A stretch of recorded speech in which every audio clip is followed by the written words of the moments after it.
Sungguh buruk apa yang Anda tudingkan kepada para pendakwah sunnah, bahwa mereka ingin memecah belah barisan umat Islam. Dengan menerangkan apa adanya yang mereka ketahui dari sunnah Nabi. Ini yang sunnah Nabi, ini yang dikerjakan Nabi. Jangan melakukan hal yang lain selain itu. Hanya karena ada yang tidak setuju, lalu Anda katakan Anda memecah belah umat. Kita ingin yang tidak sesuai dengan Nabi, sunnah Nabi itu kembali kepada sunnah Nabi, agar mereka bisa mengambil air dari telaga Nabi Muhammad sallallahu alaihi wasallam. Kita tidak menjamin kita sampai ke telaga itu dan bisa meminumnya, namun kita berusaha. Dan semoga Allah memberikan hidayah, semoga Allah memberikan taufiknya. Dan setelah kita berusaha untuk diri kita, ingin mengajak saudara kita, saudari kita sebanyak-banyaknya untuk bisa kembali kepada sunnah itu, karena ini perintah Nabi dalam hadis yang telah dibacakan oleh Ustadz kita tadi. Fa'alaikum bisunnati, pegang teguh sunnahku. Ketika kalian berpecah belah, ketika banyak pendapat, ketika banyak pandangan, sudut pandang, cari yang mana yang sunnah, pegang teguh dengan sunnah itu.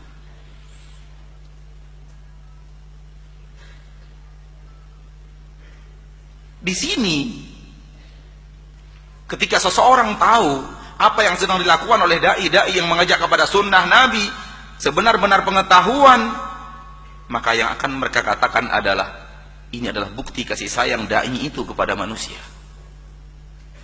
Bukan benci mereka kepada manusia. Sebahagian orang mengatakan, kalian selalu menyalah-nyalahkan orang. Bukan menyalahkan, mengajak kepada yang benar. Tudingan akan selalu datang berbeda dengan kenyataan, namanya juga tudingan. Kita tidak ingin menyalah-nyalahkan orang. Tapi yang salah dikatakan benar itu salah.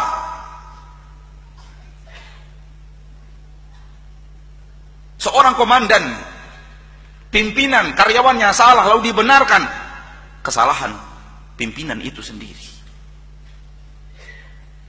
Yang salah harusnya dibenarkan supaya benar.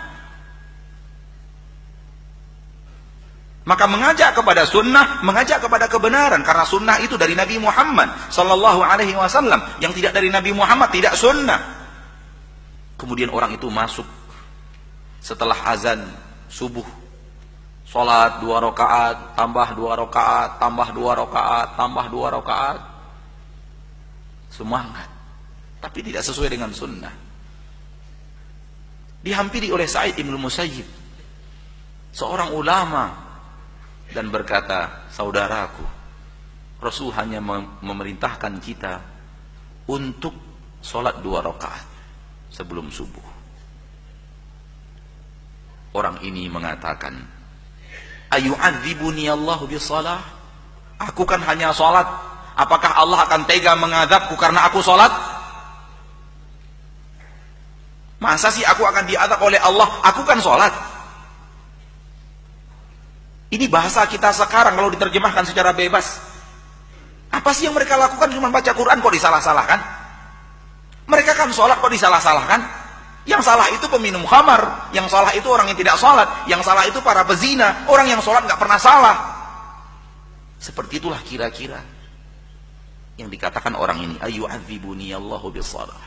Apakah Allah akan mengadab saya karena saya sholat? Namun dia lupa, dia bicara dengan seorang ahli ilmu. Dia bicara dengan seorang ulama. Dia berbicara kepada seorang yang mengerti urgensi berpegang teguh dengan sunnah.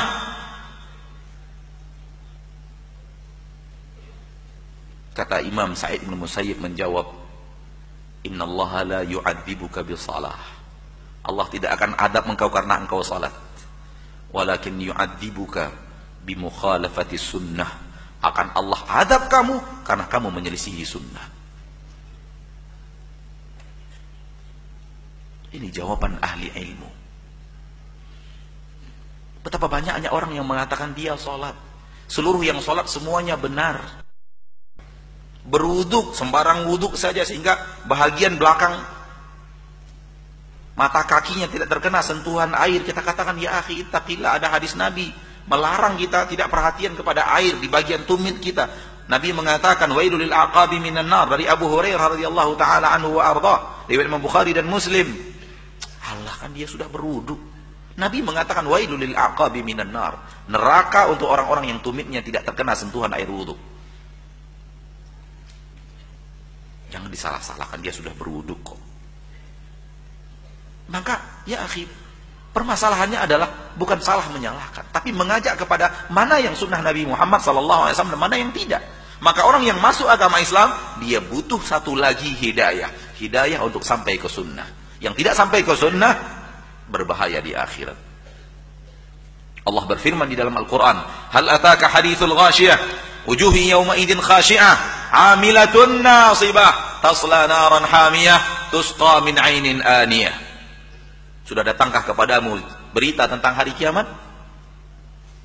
Pada hari itu wajah-wajah pada tertunduk, menyesal.